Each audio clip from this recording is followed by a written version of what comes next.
I'm I just kidding. think I'm I think just this kidding. is our whole tour group. I don't think there's any other late arrivals right now.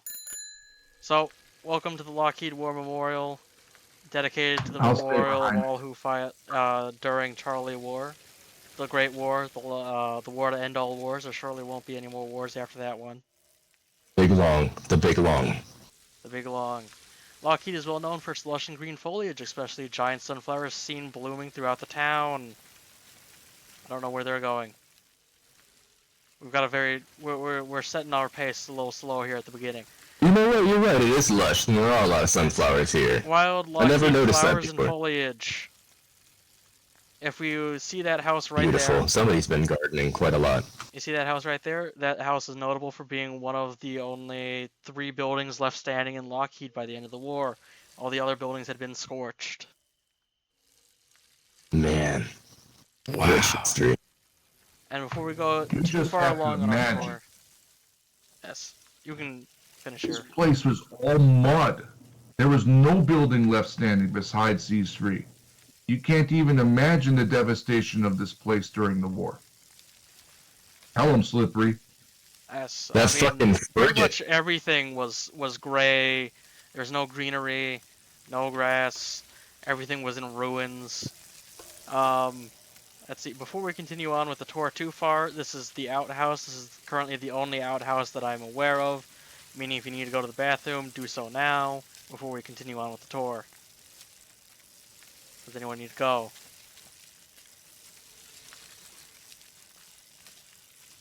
We'll just look away for the moment.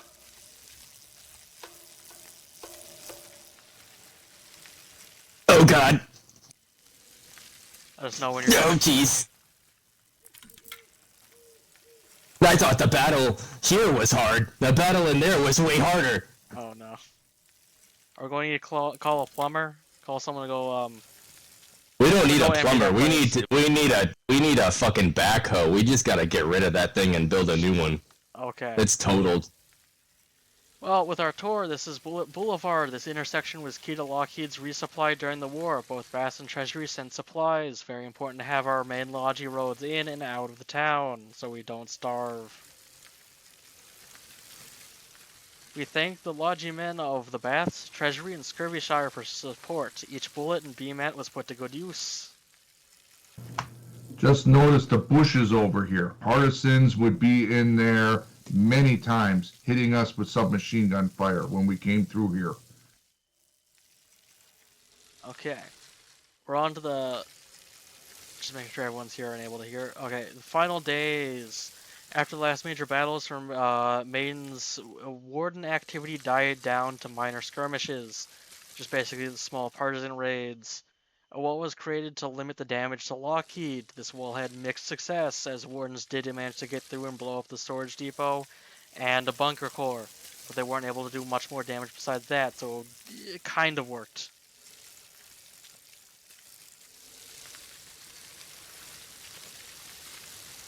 Carry on here. May all those who died in Lockheed finally rest in peace. I'm gonna go a little forward more. Here's our next stop. The factory. Lockheed's demand for MSUPs was met by a frontline factory. This helped decrease the logistical load. MSUPs are very important. Without them, the frontline defenses would start decaying, and if they are decayed, it's an easy push for the wardens. We can't have that happening, now can we? No. Over here, Maintenance supplies. I don't know where they went. They went too far ahead. This is not a very fast tour. Come back. Okay, so this is the second of the 3 houses that will remain standing. This one was important for holding the backside in case any partisans were coming directly in towards the storage depot. And a bit of good coverage, but it didn't cover everything fully. It is also under reconstruction, as you can see. There is a hole in the roof and a hole in the roof of the porch there. I think someone biked off into... Oh, it's just the other tour guide. Alright, the Warehouse of Woe. This storage depot was lost for a good month. It was rebuilt many times after severe war and shelling. Storage depot is very important to have, as it's where we keep all our BMATs, vehicles, and anything else that's not currently actively deployed in the fighting. So, if that's down, we're not going to be having a good time. Yeah. We have that problem a lot on this server Yes. when it comes to like getting shelled and the depots going down and then logistics start failing. That happened a lot last war. Oh, we lost a person. They hopped off their bike and disappeared. Well, this is a thank you to the generous farmers of Lockheed, whose crops fed soldiers and civilians alike. I'll take it back. As their soil became scorched by constant Warden artillery fire, we were able to use the land to dig extensive bunker networks using AI tech. These bunker networks extended all the way around the backside of Lockheed, all the way down to the bridgeway, and in front of the town base.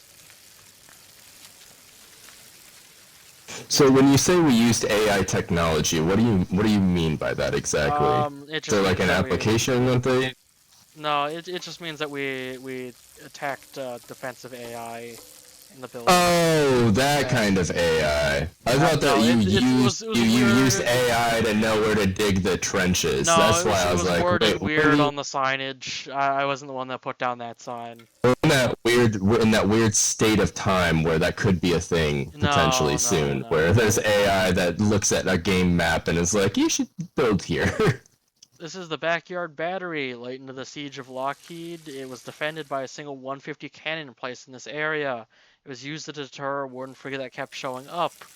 It was also used to shell the bridge if too many Warden tanks were coming across, or to counter battery fire if they set up artillery cannons across the rail bridge.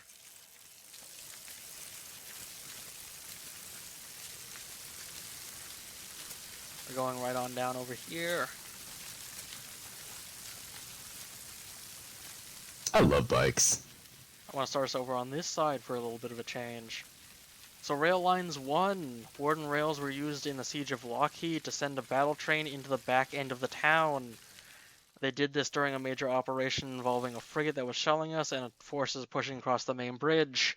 The battle train only caused minor damage to the backside of the town and destroyed a couple of bunker buildings, but did threaten the storage depot. It was repelled by redirecting a tank over here and sending some AT infantry, and it eventually pulled off and retreated back to never be seen again. That's cool. I didn't know that. I actually didn't know that either. That must have been earlier than when I was in this X. I was fighting like late in the war in Marbin. This is the end of the line. This bridge became a popular infiltration point for both Warden and Colonial partisans, sometimes including tanks. Oftentimes during the larger scale battles in Lockheed, when they were sending more and more tanks across Lockheed breakers, they would occasionally send one or two vehicles over this way to go mess with either our logi lines or blow up some of our backline bunker pieces. This was not fun. We had to go hunt down their tanks and kill them. But we did return the favor by sending two of our tanks across the bridge usually. Yeah, I remember this place was very lightly garrisoned one day, and it was only me and some other guy who came in, and there was a warden, I don't know, a Silverhand or a Silverhand is still a battle tank.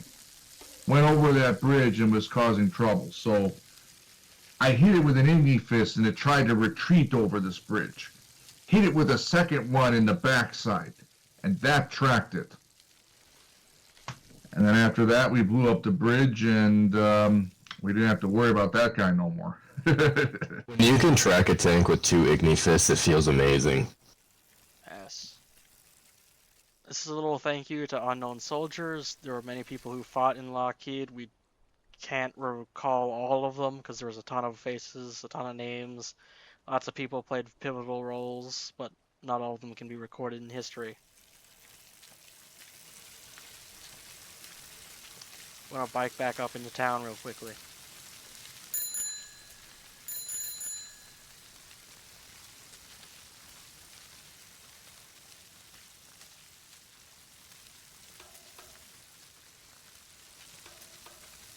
So I'll make sure that we don't get too separated here.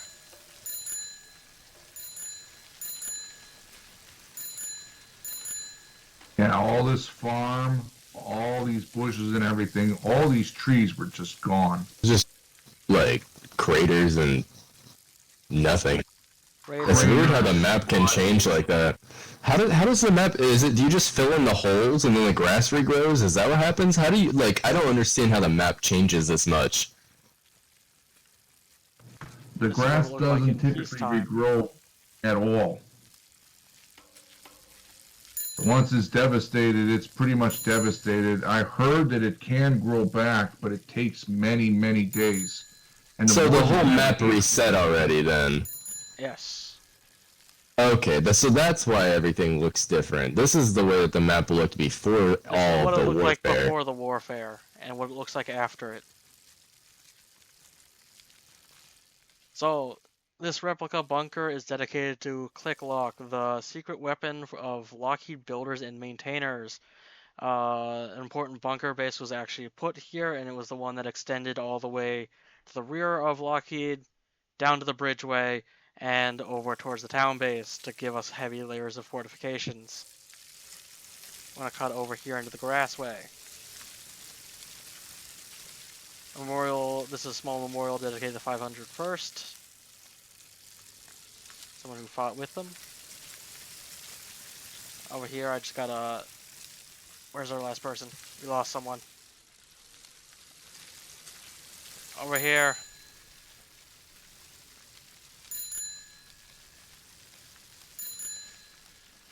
Did they go AFK? Probably. Alright, oh, they're moving. Okay. Okay, let's continue the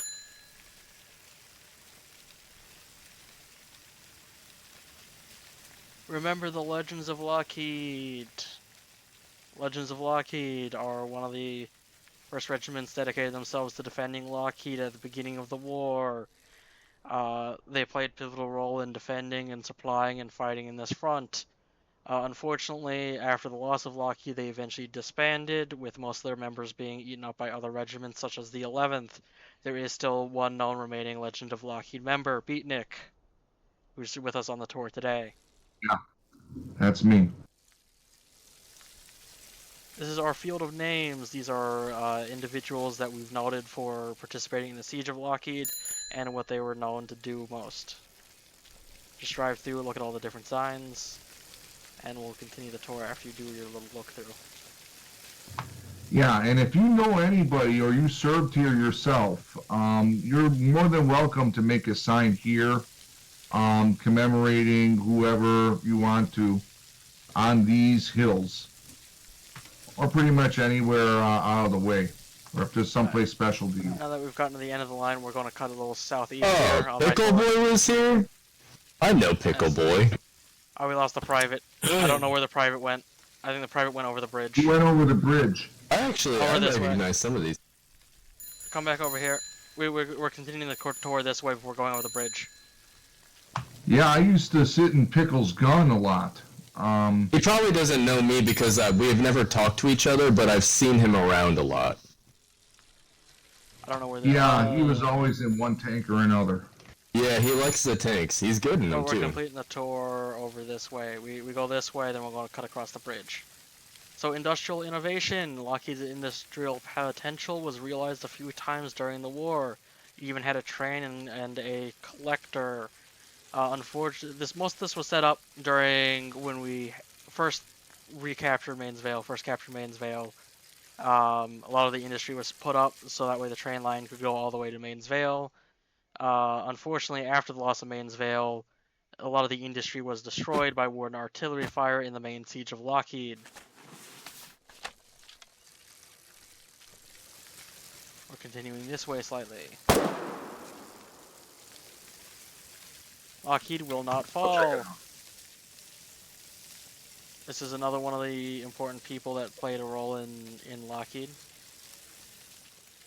And this is Tank Killer Ridge. This is a very important location for the defense of Lockheed. Tank Killer Ridge is this raised area. It's very vital to the defense of Lockheed. It had stitching bolt, anti-tank guns, tripod arms, and even a bone saw. I don't know where the private went. We'll continue my explanation here while we're here. If you look out to the west, you see how the bridge opens up and comes out over here, and this overlooks that. Essentially, we would have a Stygian bolt and usually a complement of 2 additional 68 cannons. So Warden's tanks would come over the bridge, they'd come down, they could only amass about 2 out of the entrance at a time, and as long as we focused fire with the cannons, they would pretty much die near instantly. It is also a little divoted section, meaning that if we didn't get the kill but we managed to track them, they wouldn't be able to pull outside of the range of the anti-tank cannons. This was also a favorite target for Warden artillery and frigates to hit because they did not like us having these cannons. Fortunately for us, the AT push guns were very resistant to artillery fire, and we always had another soldier ready to replace whoever died on the cannon last.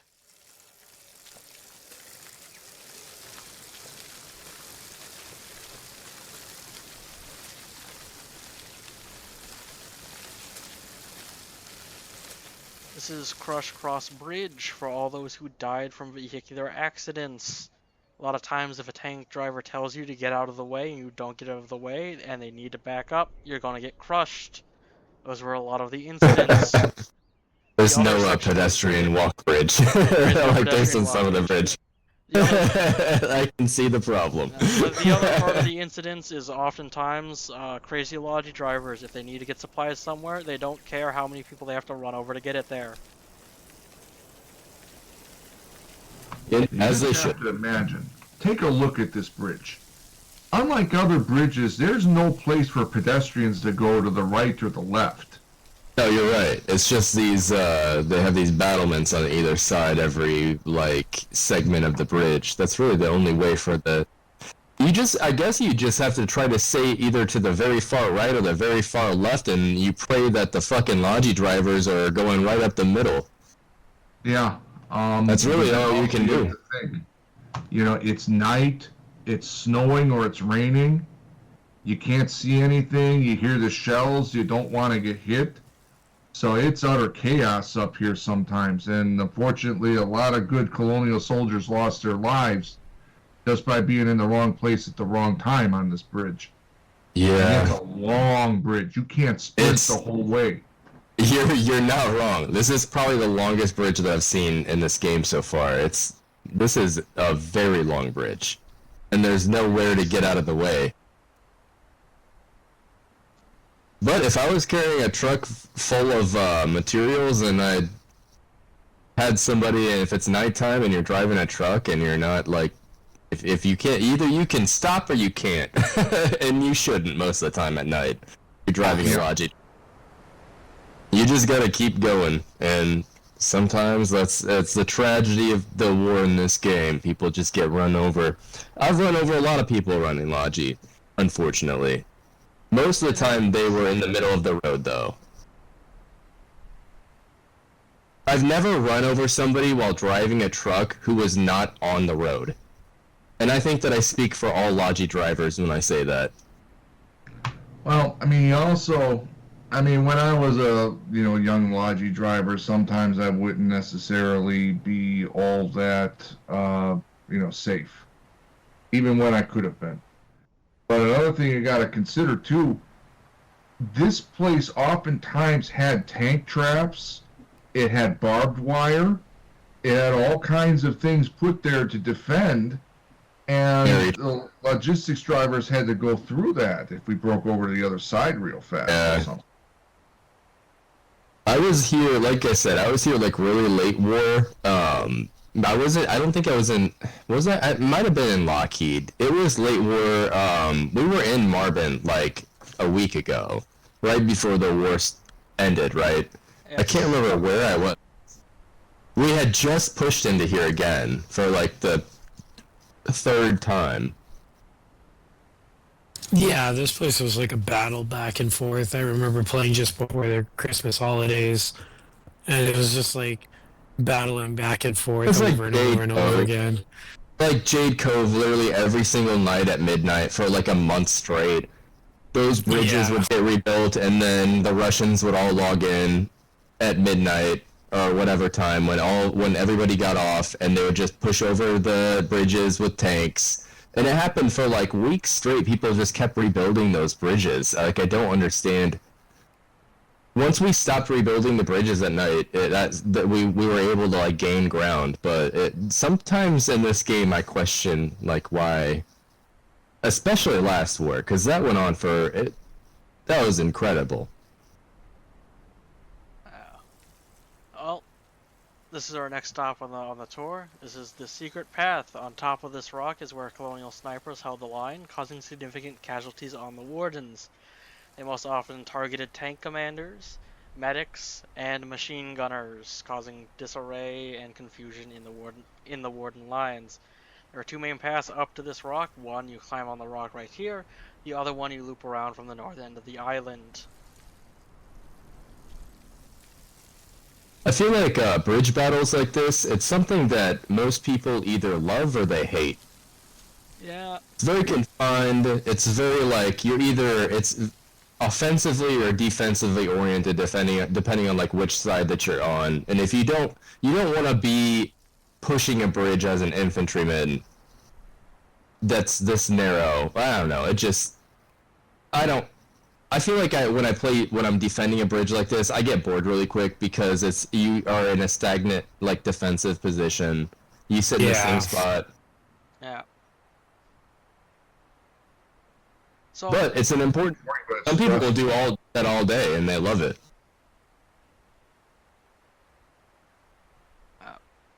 Well, here's our next destination. The Sneaky Rocks. Both invaders and defenders of Lockheed use these rocks for secret attacks behind lines.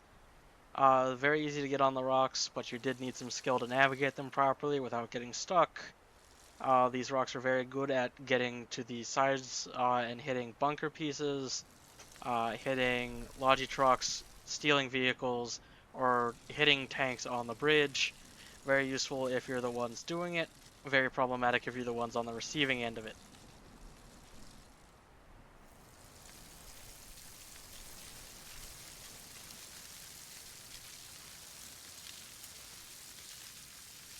So this is our next vital location. Bunker control. This area had a lot of bunkers set up in it. Bunkers tend to die a lot, and both sides really wanted bunkers in this area. With the Wardens, they could set up heavy artillery to start shelling Lockheed and softening it up. For the Colonials, we needed this location in order to do any major pushes on Spit Rocks or Maiden's Veil. So for us, we needed this if we wanted to attack at all. For the Wardens, they needed this if they wanted to suppress our advance or better secure a Logi route dead south into Loggerhead. Lots and lots of bunkers died here and traded hands. Many were destroyed. The checkpoint. When we first captured Maiden's Veil, colonial bunkers were still maintained in this area in order to help allow safe passage for Logi trucks. This allowed them a safe place to refuel along the journey, and also gave them a area to run to in case they were being chased by Warden partisans or a Warden tank. It also allowed for a little speed bump in case Wardens were coming to attack from the other sides, and helped better secure Maine's Veil slightly.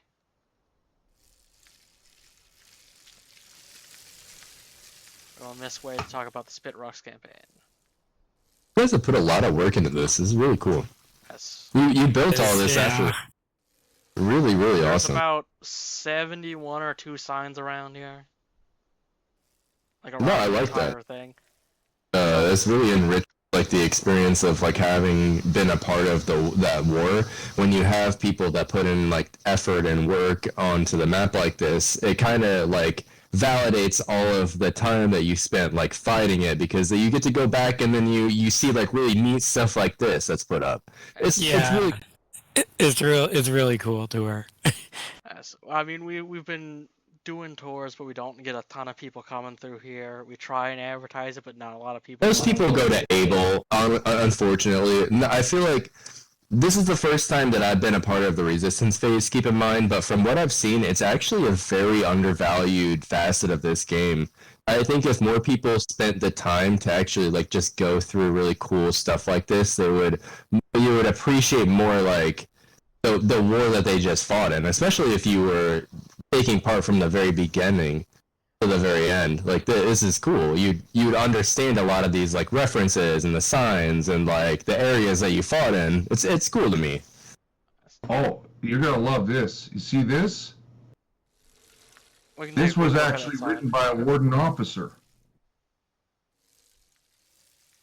Yes, these are the main warden regiments that were on the opposing side of us during the campaign. Those are the ones that were either sieging us or holding Marvin Hollow. Holding Marvin Hollow against our pushes. Fair play to them. They made the game more fun to play with the competency that they approached the way that they, you know, it's not going to be fun if it wasn't hard. Yes.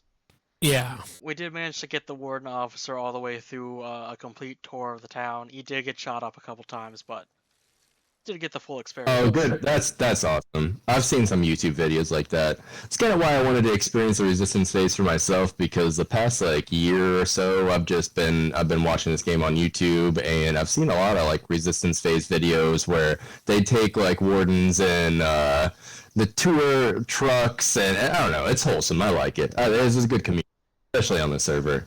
I don't know how much longer it'll be around, but hopefully we get to see a couple more wars on here at least. We'll always make a return on major updates. But continuing on with the tour, so why Spit Rocks? This is talking about the Spit Rocks campaign.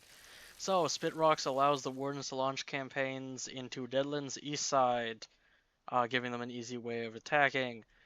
For us, we need it in order to attack Maine's Vale.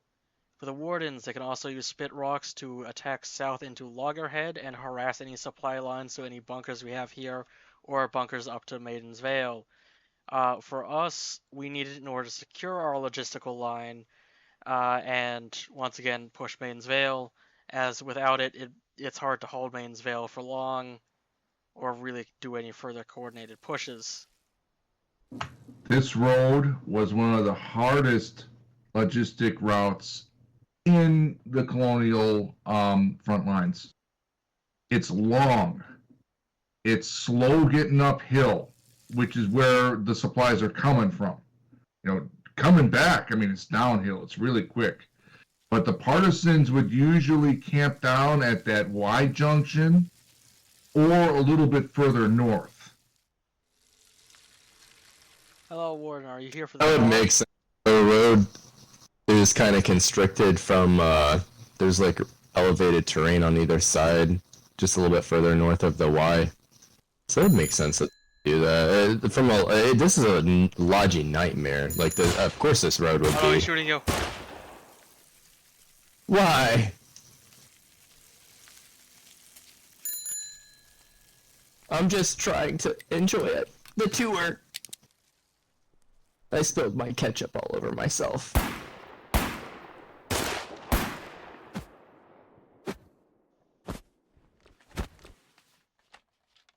He's hammering you, no! Oh god! I recommend you respawn and just get a new bike.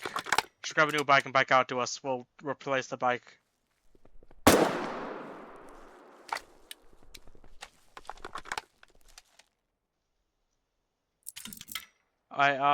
Tour's on hold for a second.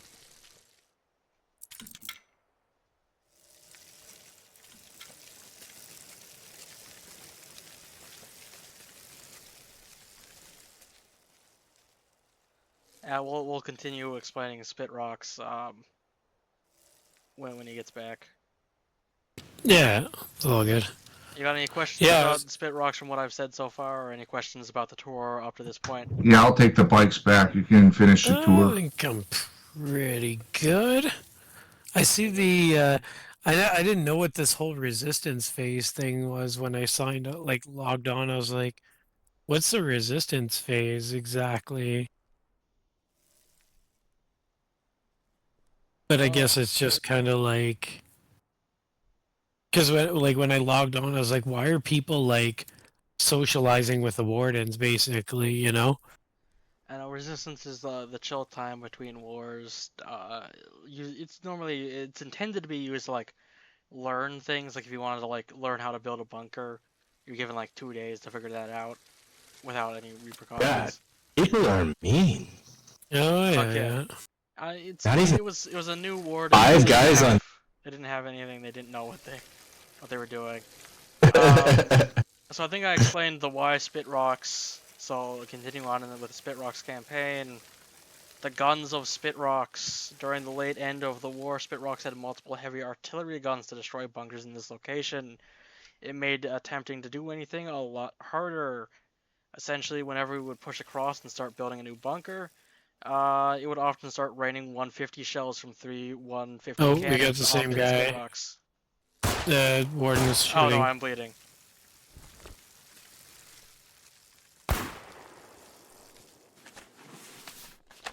Seriously, dude? I don't have a bandage. dude, fuck off. We're literally We're just doing on a tour here. You suck at the game too, by the way. I'm bleeding as well. I'm gonna go back in town and grab some bandages I'll bring back. I mean, I'm gonna die anyway. Well, continue What a for 1 fuck- second. I have an armored vehicle that I can roll out here. It'll be a little slow, but it'll be at least coverage for you guys to not get shot at.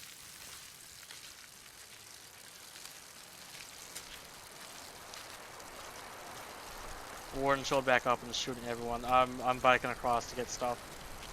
I'm gonna bike across, grab the armored vehicle, and then use that as our to finish out the tour on that section of land, so you don't have to worry Oh, the about battle getting bus? shot. I could grab either the bus. The bus will be faster. It doesn't have a ton of health, but the dude's only been showing up with a pistol.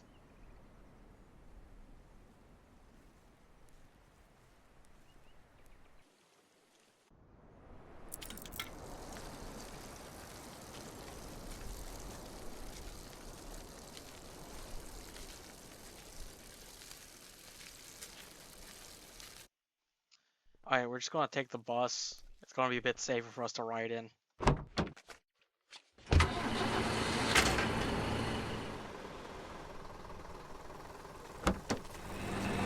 We do have a more heavily armored vehicle if you do need it, but it's very, very slow, so the bus is just our best option for the moment. And then we'll just stay inside the bus. I don't know why he like came back. Oh, drifting! And the bus is very drifty. I haven't driven the bus in a long time.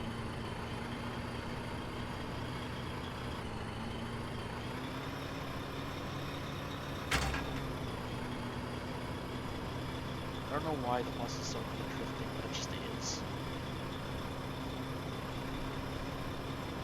Is there like rear wheels on it or something? Yes. Wait. We got wheels towards the back end, yeah. Hello?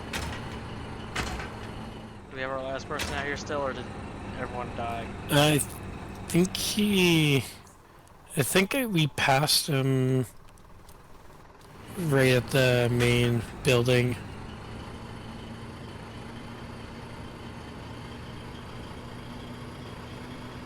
He's like back this way. Yeah, I think Lost my so. tour group. I failed as a tour guide and let everyone get shot. Oh, Okay, there we hello. go. It might just be safer if you ride in the bus so we don't all get shot. Yeah, I was gonna say, do you want me to leave the bike here, or do you want me to take I'll it? take Leave the bike there for a back. second. We'll take it back.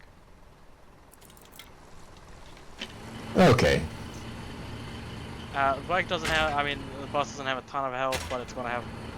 It'll be enough for a piss. He's only been using He's just trying to troll. That's really all it is. He's either trolling or he's new, and he just He's has new. no idea what We he's. got close and he had no rank, so he's like just got the game. So he's But doing he the needs to one go thing to that he's seen in the Able. Yeah. It's just, there's no war here. All you're doing is trolling when you kill people here. Okay, the guns of Spit Rock. We were talking about that. With the heavy 150 cannons, they're located up in Spit Rocks. They would shell any bunkers that we set up here. A tier 1 bunker core doesn't last very long under the fire of 3 150 cannons. Made any pushes to Spit Rocks or Maidensville very difficult until we were managed to take out the guns. The taking of Spit Rocks. Spit Rocks was a warden fortress requiring multiple raids and large attacks to break. Essentially, it was about 4 or 5 bunker cores, with most of it in concrete. About 2 or 3 layers thick, along with the 150 cannons that are making base building difficult, and a tier 2 backside. So oftentimes we had to send small groups of people to go do demolitions on what sections of concrete they could, try to make little openings and holes to get it through and eventually break the 150 cannons. And then also partisans were able to get in the backside and light the tier 2 stuff on fire, forcing the Wardens to spend a lot of time rebuilding the back end.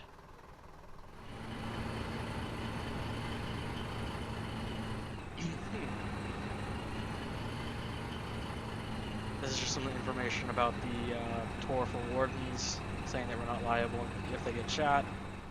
Why Maidens? This is talking about the Maidens campaign. Maidensville was an important frontline refinery town able to fuel the ever-hungry factories of war.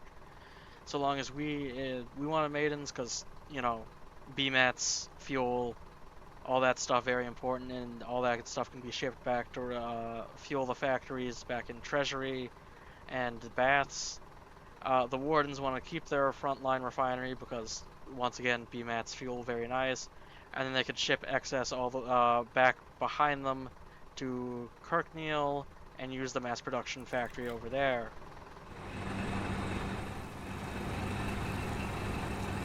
The road to Maidens. The terrain greatly favors Wardens with hills for ambushes and multiple layers of emplaced guns.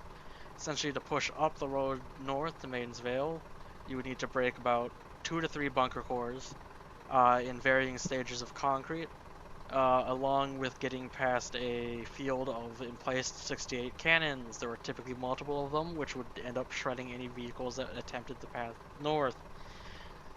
Passages in the rocks also allowed for Wardens to sneak through and start hitting vehicles and infantry on the side, causing problems for any pushes attempted up that way.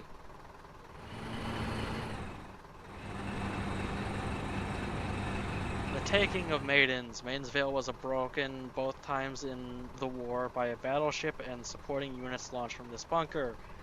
Essentially, our guys would push across the bridge, set up a bunker here, and then friendly regiments were already planning operations in the area, and would send up a battleship to go and take out and shell everything on Maidensvale and everything on the roadway north of here.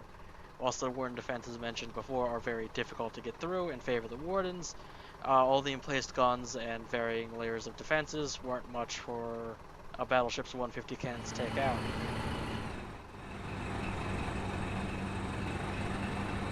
The fall of Maidens. This is talking about when Maidensville first fell after we had captured it. So the Wardens had been shelling Maidensville for a long time. If you check the map, there is Checkpoint Bua. They had set up multiple artillery cannons on Checkpoint Bua and were engaged in an artillery duel with Maidensville for several days. Eventually, they broke down all the defenses over that side. They also sent a frigate up and down the riverway to shell deeper into Maidensvale. Eventually, Maidensvale would fall after they sent a large tank force to completely cut off Maidensvale from logistical resupply by killing Spit Rocks and the checkpoint bunker that was located here. They then fully surrounded Maidensvale with tanks and continued shelling until it eventually broke.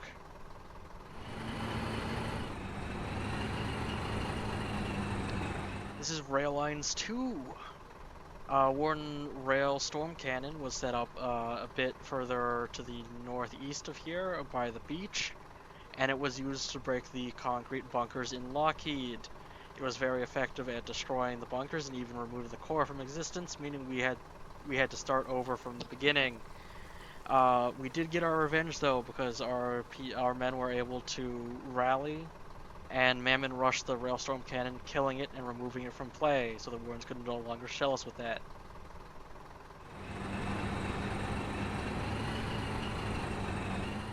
This is talking about Fort Sanctum. If you look on your maps, Sanctum is to the northwest, and it is in a very good position for them. It was a Warden stronghold throughout the war, and they even ended holding Sanctum by the end of the war. We were never able to fully take it.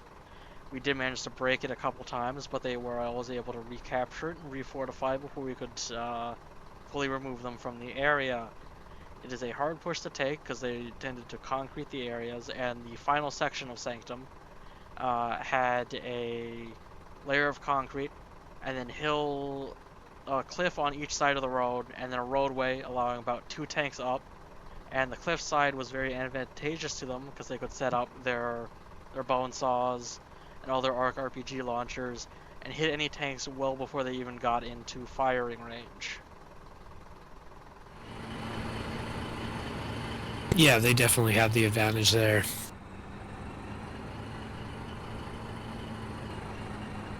Very drifty bus.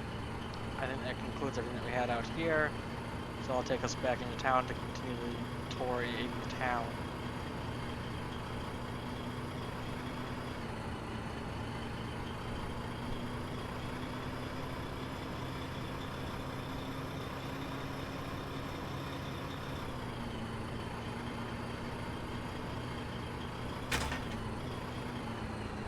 There's another name. And these are signs about notable tanking out here. This sign is for Grimlord and his vetted Spatha, destroying 30 enemy tanks, defending Lockheed before his tank was destroyed. That's pretty impressive if you know anything about tanking. This sign is in honor of a Nemesis crew that lasted 10 plus hours, 20 armored kills, and countless saves of friendly armor. The tank was retired before getting scrapped post-war. Unfortunately, the Lockheed Memorial Service did not have the funds to purchase the tank before it was scrapped post-war. It's just a shame. Damn.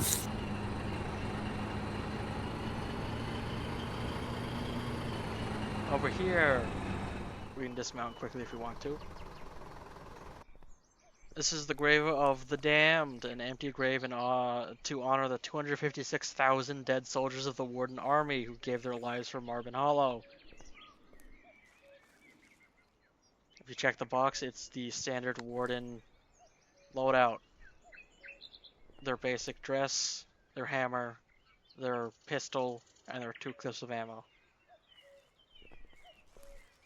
With their stupid little pistol. Okay. Good.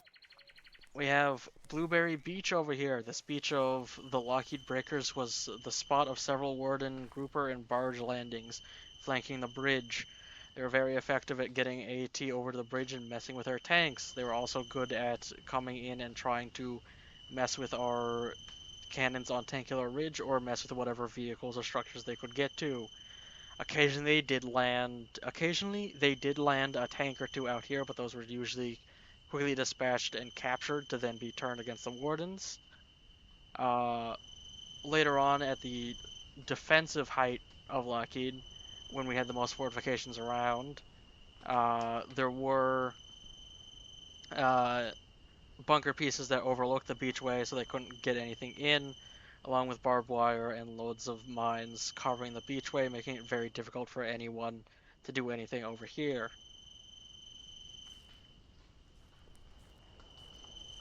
Because you are my last tour group, you are most likely my last tour group, I'll show you a hidden destination that's not shown on most tours. You just go over this way. Is the other person okay? Oh, I'm good. Sorry, I was looking at my phone for a second. Alright. Am I Text. not an interesting tour guide? No, I usually I just don't get text at this hour. Oh, okay.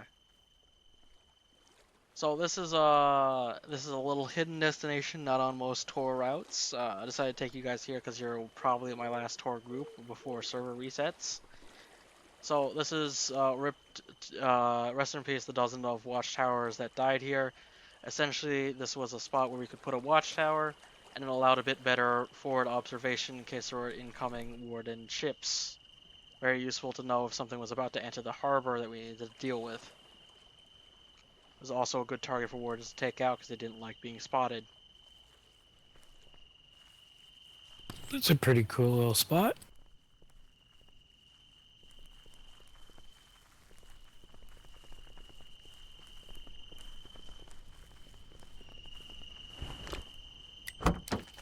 Everyone get back in the bus.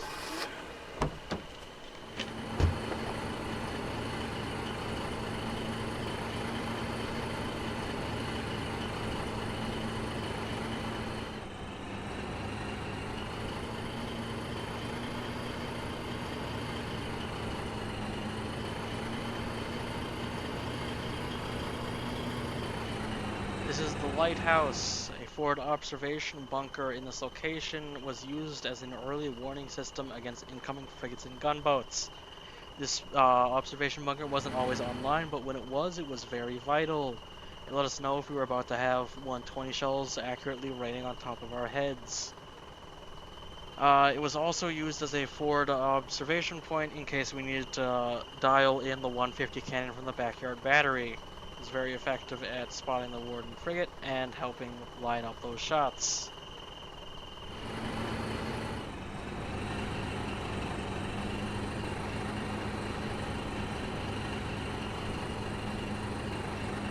Over here we've got this shipyard dedicated to the ships lost in war here. I don't think too many large ships were actively lost in the fighting out here. It was mostly just gunboats, barges, smaller craft like that.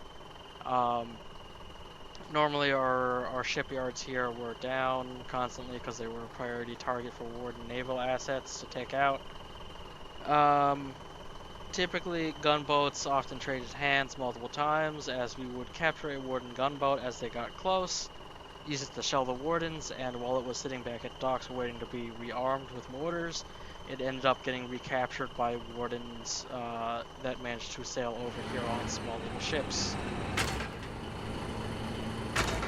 So it was very common for gunboats to trade back and forth a lot.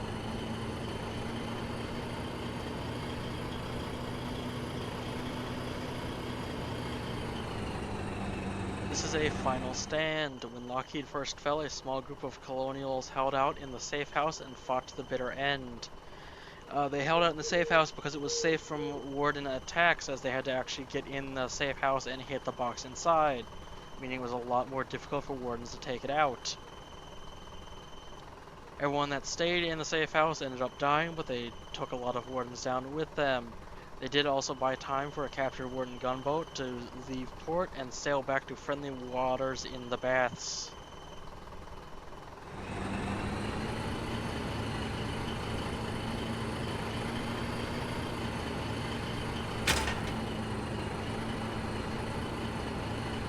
For the Legends of Lockheed.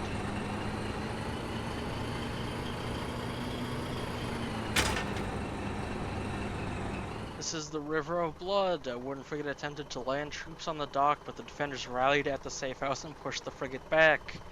Essentially, the Warden frigate came through and leveled everything out here, making there be pretty much no defenses except for the safe house, because the safe house is impervious to artillery fire up to a certain threshold, meaning it will take damage up until about like 35% until it no longer takes damage anymore from artillery. Essentially, the Warden frigate was spotted docking, and a small force was able to rally at the safe house after being diverted from Tank Killer Ridge, as we were currently under attack by Warden tanks from the Bridgeway. After they rallied and were able to push the Wardens back to this position, the Wardens basically were running into machine gun fire. Eventually we were able to get the 150 cannon from the backyard battery dialed in on the Warden frigate's position and start heavy shelling them. A friendly tank was also able to pull away from the bridge battle and come over here to start hitting the Warden frigate. Colonial soldiers were able to throw grenades and launch AT at it and force the frigate to back off. It was severely damaged but was not killed. It did force the frigate out of commission for about 2 days. Nice.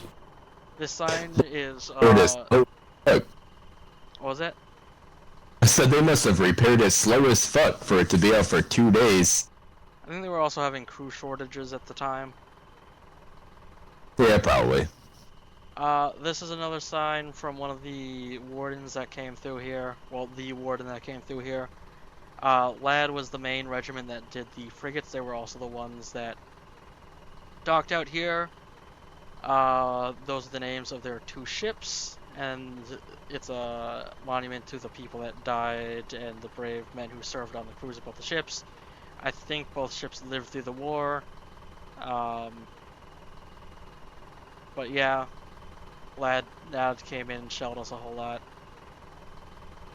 They did not like our bunkers.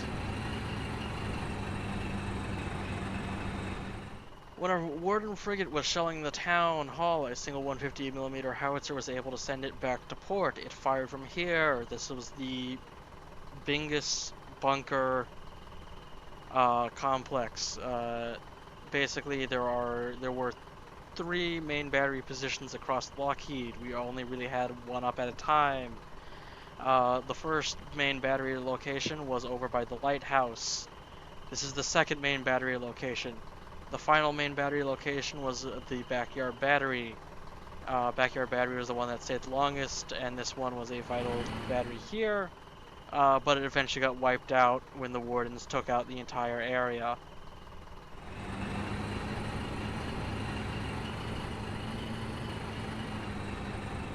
This house here is the last of the 3 houses that remain standing from start to finish. This one's a bit surprising because it was also right next to the Bingus bunker, which was a main target for the frigate. It liked to shell the bunker a lot. This house is also the birthplace of Nicole, which, if you looked at the field of names, Nicole is one of the main builders here. This has been in Nicole's family for about 6 generations, so very important.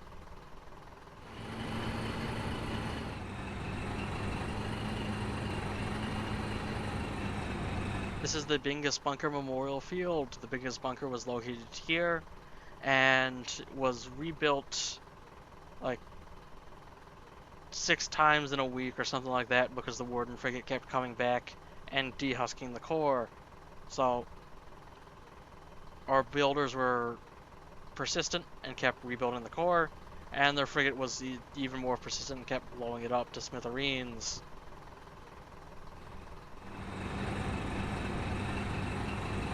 Never really got past AT. Firefight. Fires in Lockheed were not very common, but still happened by gunboats or rocket strikes. This will kept fires under control. Most commonly, fires broke out on the safe house, as the Warden gunboats tended to launch fire mortars over there. So this nearby well was very useful in putting those out. The Bingus bunker also caught on fire occasionally, and this was also a very effective way of putting the fires out. Because we were a smaller location, fires weren't very common. We were not allotted a fire truck to our defense, nor did we have a water well to pump water from the seaway, so there wasn't a container ready full of water.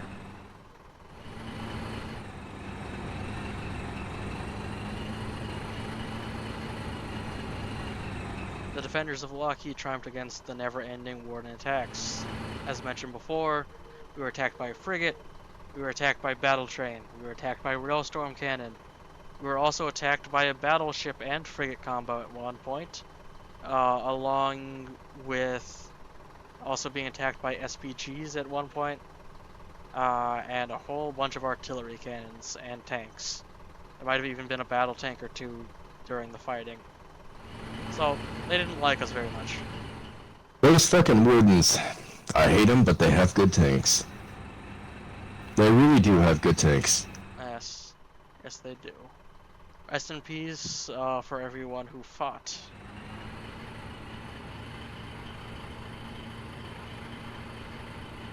I'll drive us over here and then we're going to dismount for the rest of this. I will say, though, we have way better infantry weapons than they do. Yeah, we do have great infantry weapons. We also have great, like, push guns. I love our Push gun.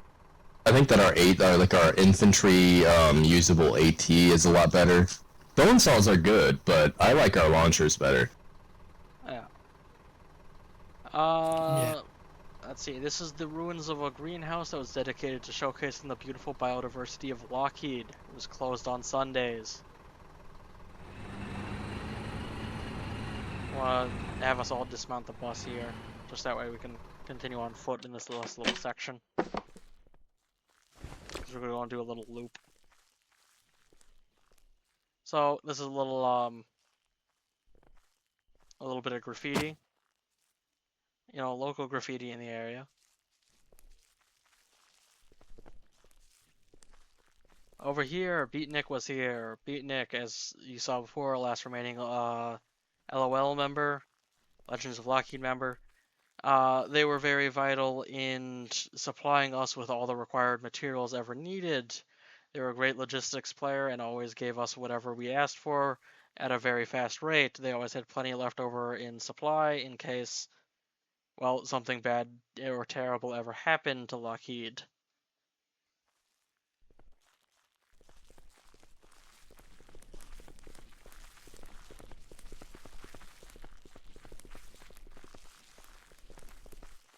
All for Lockheed. To all those who served in the defense of Lockheed, we held against all odds. So this year, the ramp. Lockheed was much different during the siege. Access to the town hall was limited at times to one metal ramp at this spot. This here is a replica of the ramp to show you what it looked like in wartime. Give you an example of what the ramp was. But essentially, during wartime, as mentioned before, bunker defenses were put all around town hall. Essentially to keep the area safe, because if the first line of defenses by Tank Killer Ridge ever fell, we needed a good fallback point to rally behind. Unfortunately, I forgot to take into account that Logi drivers need to actually get to the town hall in order to deposit their things, and there were structures all around it, so eventually someone came in and fixed my mistake. I believe it was Nicole, who ended up putting a metal beam over the bridge, so that way we could actually deposit their things. Over here, thousands of men died in the town, both warden and collies, but we held on and kept it. Over here is the why Lockheed. This is very important if you don't understand the relevance of the Lockheed defense and why the siege of Lockheed was so important. If Lockheed fell, wardens would have access to the weak underside of the treasury and the ability to siege a war-exhausted bats. So if you look on the map right now, and you look over at Bewailing Fort, pretty much all the defenses over there had been PvE'd away, so there wasn't really much left over there. And then if we're looking at the treasury, the south side of the treasury was about a 2-layer defense of concrete, about 2 rows of concrete, before you entered the center of town, before you entered town itself. But if you compare that to the north end of the treasury, around the vault area, there was typically about 8 rows of stuff out there, heavily defended, and if all those defenses broke, they would be forced into a bridge battle, meaning south side of treasury a lot more open for wardens to do a deadly push than the north side. The war exhausted bats, if we take a look at the map again and look south through Salt Caps and Singing Serpents, there was pretty much no defenses built up in those 2 locations. There maybe was 1 or 2 speed bump bunkers of about tier 2 quality, and to slow the enemy down, but nothing to actually stop them, except for Baths itself. But Baths was already in late stage decay, meaning most of the structures were already fairly damaged, and would be difficult to repair if anything happened, meaning that if the wardens were Treasury able to is that get... a yeah, if we lost treasury, that would have been horrible. Yes. Oh, man. Well, Bass was late stage decay. Most of the stuff was not very healthy, meaning if the wardens did a strong rush into Baths, they probably would have been able to break or at least cause very substantial damages to it, removing most of the howitzer garrisons from play. So, as you can see, if Lockheed fell, it would cause threat to either the Baths or the Treasury, and both of those had the 2 frontline factories.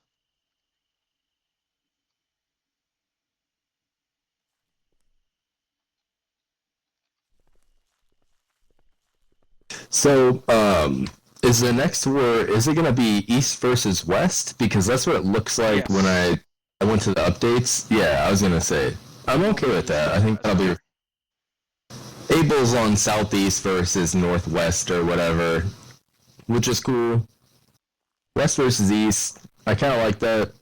You get to control territory of like the cold regions and the warmer regions at the same time. The North versus South is, I don't know, climate plays a bit of a role in that. Well, we've got just our last couple of signs here before we end our tour. So, thousands of men died in the town, both wardens and collies, but we held on and kept it. Over here, the quest for fuel. Fuel was a major resource that was often in short supply. The wardens selling the containers did not help. Essentially, for us to get fuel, it needed to be shipped up in containers from Scurvyshire, meaning it's a bit of a drive for anyone sending up a large container of fuel. Oftentimes, it would get here and be used up by all the tanks, vehicles, factories, and bunker defenses. So not a lot of fuel was left over, and any containers that stayed long often got shelled by Warden artillery or the Warden frigate that constantly roamed our waters.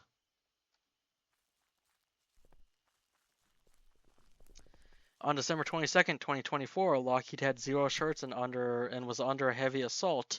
We would go on to win the entire region 12 hours later. This was when we first broke Maiden's Veil. Essentially, the Wardens had launched a heavy attack on Lockheed, but we managed to hold the line, eventually pushing across the bridge and securing the bridgeway to allow for a battleship to come up and eventually shell Maiden's Veil and the road north. This was the first time that the battleship came up through, and the first time we had actually successfully taken Maiden's Veil. All other attempts on Maiden's Veil up to that point had failed, even though large amounts of artillery were used.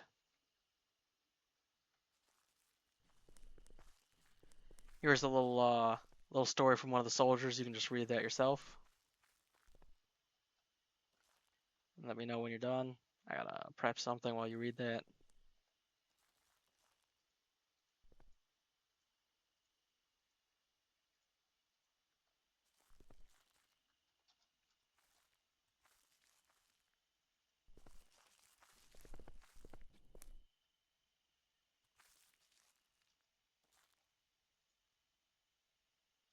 Okay, I've finished my prepping.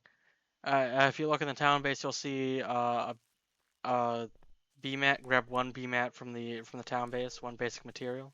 It's in the inventory. You don't need to grab a stack of 20. Don't grab a stack of 20. You just need the one BMAT. I already grabbed the stack of 20. You Alright, just need to hang grab on. the one BMAT from the inventory. Both of you Okay. grab your one BMAT. There's one BMAT inside the town base. Grab it. Grab it. You're about to do something very important. Grab the BMAT. You need the one BMAT. It's right there in the inventory. I'm ready to do something very important with this one BMAT. I have my hammer You out. don't need to grab the full 20 BMATs. You can just grab the one individual BMAT that's there. I have a one in my inventory. I fixed my fuck up. Look, there's one waiting there for you. Just grab the stack that has only the one. Yes. So come tomorrow. How do I you got my be BMAT. Yeah, a new? Yeah, I got it. What do you do at the very beginning of a new war? How does Logi work? Like, I have so many questions because I haven't started a war over. I'll do that. I'll answer your questions after we finish the last bit of the tour here. Save Go ahead, all one questions for after the tour. Typical. Yes, All right. we're about to finish our last little bit here. So, the Grave of the Lost, an empty grave to honor the 285,000 dead soldiers of the Colonial Legion who gave their lives for Marvin Hollow. What we're going to do in order to pay our respects is we're going to deposit our 1 BMAT into the grave as a sign of respect.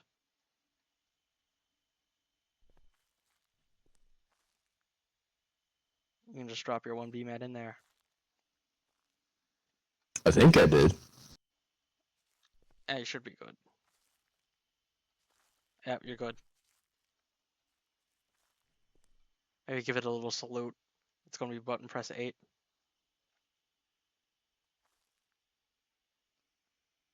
There you go. You've all paid your respects. Final Pay question. our respects for the previous war as we prepare for the new war that starts in T-minus like 10 hours. Okay, one final question. I want you to look in the storage box and tell me if you understand the relevance of the storage box.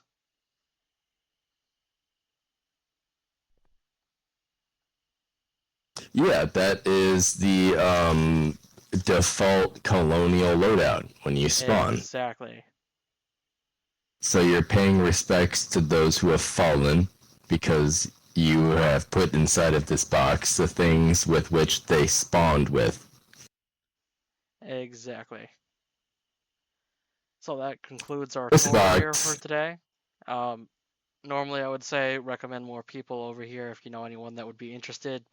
But unfortunately, I don't know if we still have many. I don't think we have any other tour guides around right now. And I doubt we're going to manage to get another tour in before server I ends. doubt it's getting really, really close to the threshold. Honestly, right now, what I'm trying to figure out is how to prepare for the next war. Yes. Let me just end my recording real quickly.